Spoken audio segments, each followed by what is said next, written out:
I am under the impression that we're not supposed to timestamp these presentations so that they would be dated too quickly. So I'm going to violate the TEDx protocol right off the bat and say that we are staging this event toward the end of the year 2017. We used to say the year of our Lord 2017, put the little initials next to the date, AD, Anno Domini, year of our Lord. But those initials have been replaced in the wider culture, of course, by the letter CE, the Common Era, a more religiously neutral designation for the year. A couple months ago, though, our Jewish neighbors celebrated their New Year's, and they don't use CE or AD. They said goodbye to the year 5777 and welcomed in 5778 AM, which means Anno Mundi, the year of the world. The year zero on the Hebrew calendar is the year 3760 before the Common Era, which is the traditional date for creation.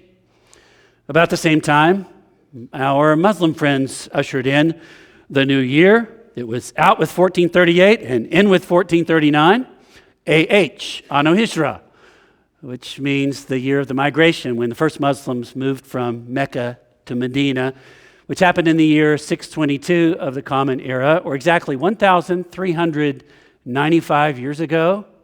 And if you're doing math in your head and wondering why it's called 1439, well, it's because our Muslim friends follow a lunar calendar, not a solar calendar. So it's 1439, trust me. Of course, in a couple of months, our Chinese friends around the world will say goodbye to 4715 and hello to 4716, Anno Huangdi, the first year of the reign of a legendary Chinese emperor. And if you don't know that number, maybe you know that they will also say farewell to the year of the rooster and welcome in the year of the dog, another feature of the Chinese calendar. Not too many weeks after that, my Baha'i friends will mark the very beginning of the year 175, because it will be exactly 174 years after an important pronouncement by one of their two founders, the founders of the Baha'i faith. So it will be the beginning of 175 BE, of the Baha'i era. Probably goes without saying that the number that is the starting point on any culture or religion's calendar is a really important number. I mean, it tells you what that group of people considers to be the pivotal moment in their history. It's more than just a reference point on the calendar, though, for many people. I mean, for many people, it is the reference point for everything, including how we spend our time. And we certainly spend our time and save time and waste time. What you may not know is that we're some of the few people in the world in this half of the globe that speak of time in those terms. It's called the reification of time, taking an abstraction and turning it into a concrete commodity that you can buy, sell, save, waste. When we speak of it in that way, the rest of the world hears that like nonsense. But this is part of our cultural heritage. You hear people who travel a lot, or maybe you yourself have experienced it. You go to some other place, you come back and you say, you know, people in country X are not time conscious like we are. Actually, you should know that everyone in the world is time conscious, just not time conscious in the same way.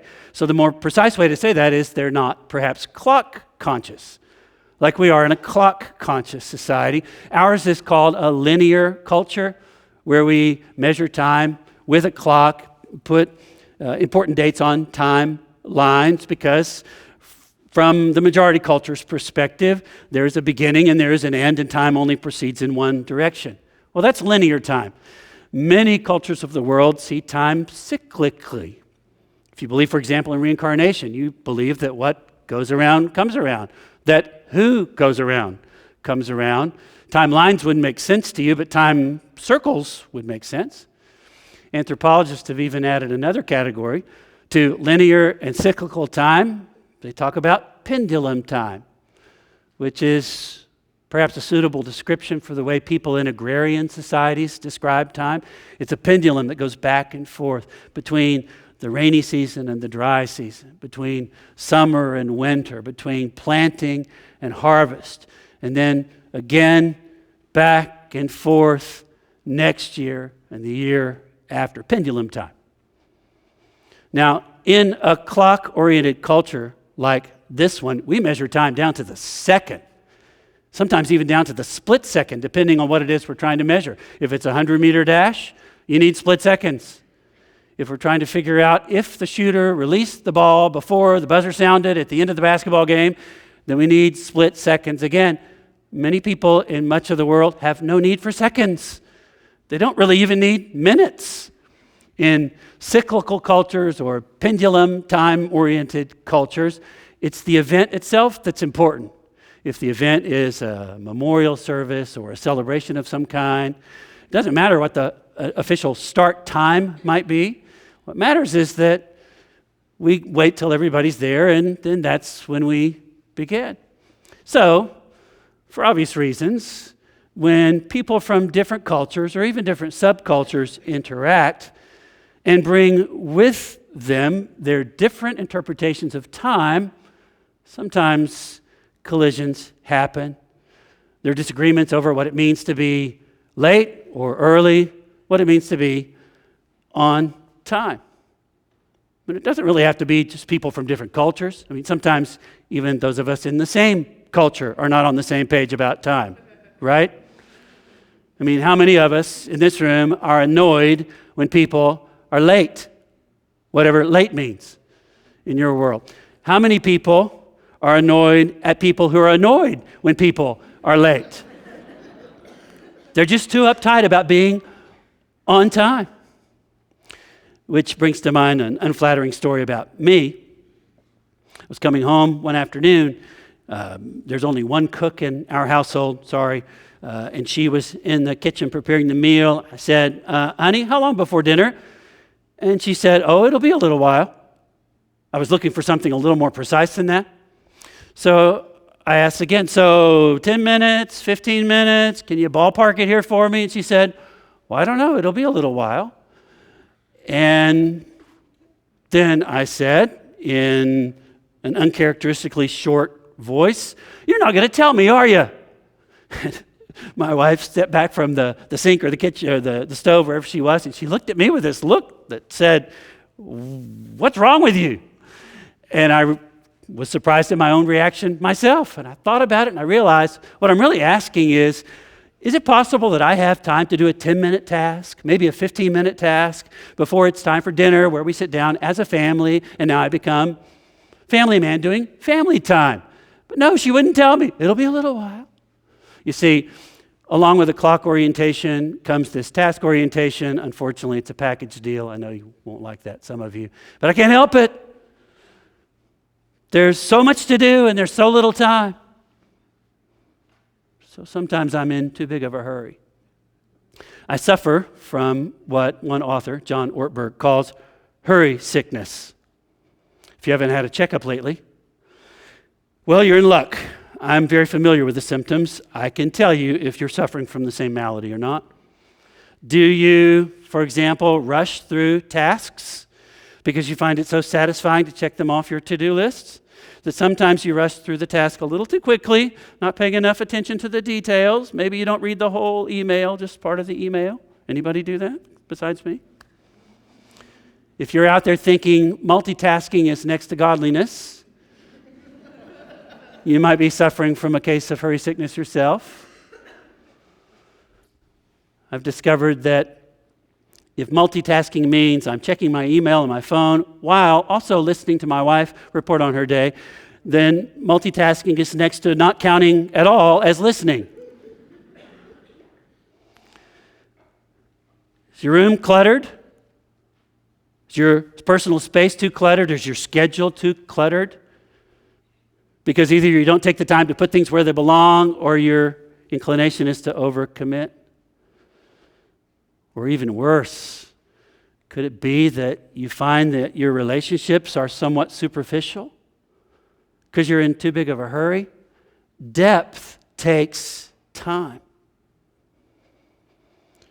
Or maybe you come home the end of a day, your tank is empty, you suffer from what John Ortberg also calls sunset fatigue. Nothing left to give to the people you say you love the most. All of those are really good reasons to practice what he calls slowing, to build some time for Sabbath into the rhythms of our lives. Because wherever you're coming from in the world, whatever your perception is about time, I think we would all agree that time is limited. I really feel that the older I get, as each year ticks off the calendar. I mean, every year that follows is a smaller fraction of the year that came before. This year is 1/57th of my life. I remember as a younger person looking ahead and wondering, will I live to see the year 2000? If I do, and I see the year 2000, I will have had my 40th birthday about 6 weeks before. Will I live to see 40?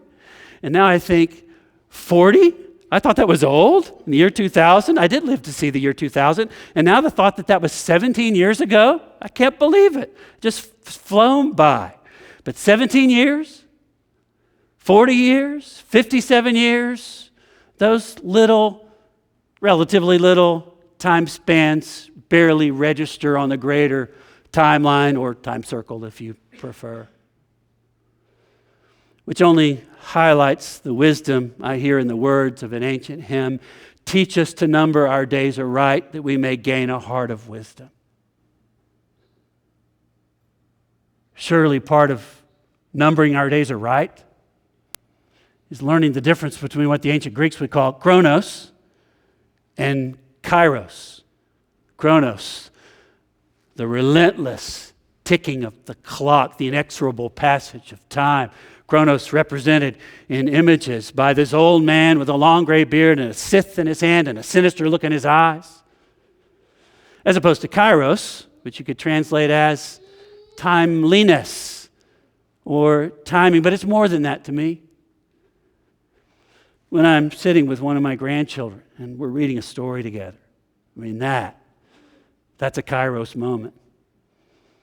When it's at the end of my day and I'm catching up on the details of my wife's day, that's a kairos moment. When my grown children and their children are gathered around our Thanksgiving table, when I'm sitting in my office and involved in an unhurried conversation, listening to someone who's hurt and needs to be heard. Those are kairos moments. And I suppose then for us the challenge is, can we seize those moments? Can we make a whole year a kairos year? And not just that, can we make next month, next week, can we make tomorrow a kairos kind of day? Or do what maybe comes more naturally, or at least comes easier, and that is plow the same old ruts and just watch them get deeper, and we find ourselves more stuck. 1985, in South Africa, a group of ministers still living in the entrenched separatism that was apartheid said, that's it. And I quote, the time has come, the moment has arrived. They circulated their petition for change in a document that was called the Kairos document. I don't know if you make New Year's resolutions. I don't. But surely it's a good idea for all of us to make little Kairos proclamations along the way. I do not want to sit idly by and watch the clock run out. I don't. I don't want to slip into autopilot and not be intentional about the way I spend my time. I refuse to let the chronos beat out the kairos. So, this year, this month, this week, tomorrow, I plan to show up on time. Thank you.